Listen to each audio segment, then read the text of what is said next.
పెట్టేది ఏమీ లేదు. అది అక్కడికి క్లోజ్ అయిపోయింది. 2016లో క్లోజ్ అయిపోయింది. ఆ పేపర్ తీసుకొని ఆ పేపర్ ఎన్నో పట్టుకొని ఇది చూపిస్తారు మీకు. నేనన్నా బాధ్యత గల ప్రభుత్వం జరుగుతున్న పరిణామాలు ఏంది, రైతాంగం అక్కడ ధర్నా ఎందుకు చేస్తుండ్రు, అక్కడ కంపెనీ రావద్దని వాళ్ళు రోడ్ల మీదకి ఎందుకు వచ్చిండ్రో అది పరిష్కారం చేస్తే బాగుంటుంది. కానీ ఏదో టీఆర్ఎస్ పార్టీనే టార్గెట్ చేయాలి, మమ్మల్నే టార్గెట్ చేయాలి అనే సంకల్పం నిన్న మాట్లాడటం అది మంచి పద్ధతి కాదు. మీరు మాట్లాడేటప్పుడు అన్ని విషయాలు తెలుసుకోవాలి. ఫస్ట్ ఎలిగేషన్ చేసేటప్పుడు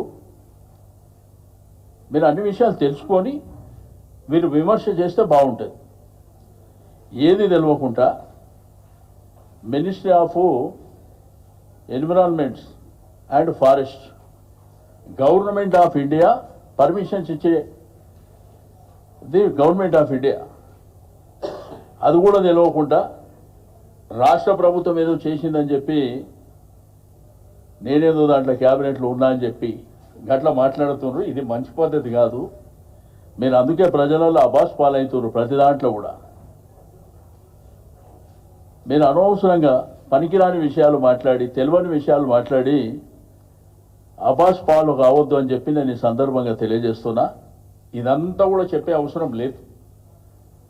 మీరు అనవసరంగా లేనిపోని అంశాలన్నీ లేని ఉన్నట్టు చెప్పేటువంటి ప్రయత్నం చేయడం దుర్మార్గమైనటువంటి చర్య.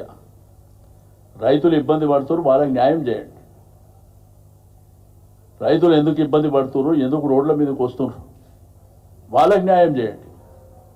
అది వదిలిపెట్టి మీరు ఈ పనికిరాని ఎలిగేషన్స్ పెట్టవలసి రెండోది లేనిపోని క్రియేట్ చేయవలసినటువంటి అవసరం లేదని చెప్పి తెలియజేస్తాను.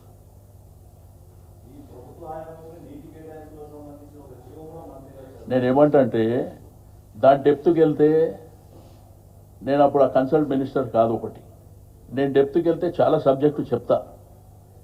ఇప్పుడు ఆ రోజుల్లో సింగిల్ విండో అని పెట్టింది గవర్నమెంట్. పర్మిషన్ ఇచ్చేదేమో గవర్నమెంట్ ఆఫ్ ఇండియా, ఇక్కడనేమో సింగిల్ విండో పెట్టారు. ఆ అప్రూవల్ అనేది సింగిల్ విండోలో పోతాయి. అది తెలుసుకుంటే మంచిగా ఉంటుంది. ఇక నాకు సంబంధం లేదు, ఇంకా నేను డెప్త్కి వెళ్ళి ఇంకా డీటెయిల్గా చెప్పవలసిన అవసరం లేదని నేను అది వదిలేస్తున్నా.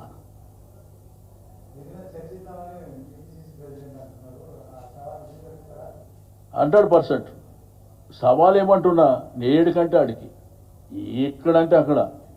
నేనేమంటున్నా, ఒకవేళ నిజంగా సంబంధం ఉంటే నేను రాసిచ్చేస్తా అంటున్నా కదా. మీరు డాక్యుమెంట్ ఏమన్నా రెడీ ఉంటే తెచ్చుకోండి, రాసిచ్చేస్తా అని చెప్తున్నా. దాంట్లో ఎరికి తగ్గేది ఏం లేదు. నేనేమంటా, మీరు ఎప్పుడన్నా కానీ విమర్శలు చేసేటప్పుడు అథెంటిక్గా చేయండి. ఏది పడితే అది మాట్లాడకండి. ఎందుకంటే మీరు బాధ్యత గల వ్యక్తులు. అబాస్ పాలు కావద్దనే మీకు. రెండోది, నేను వాళ్ళు చెప్పవలసిన అవసరం లేదు. మీరు గూగుల్లోకి వెళ్తే టోటల్ ఇన్ఫర్మేషన్ మీకు నేను దాంట్లోకి తీసేదే ఇప్పుడు మీకు ఇచ్చినాయి.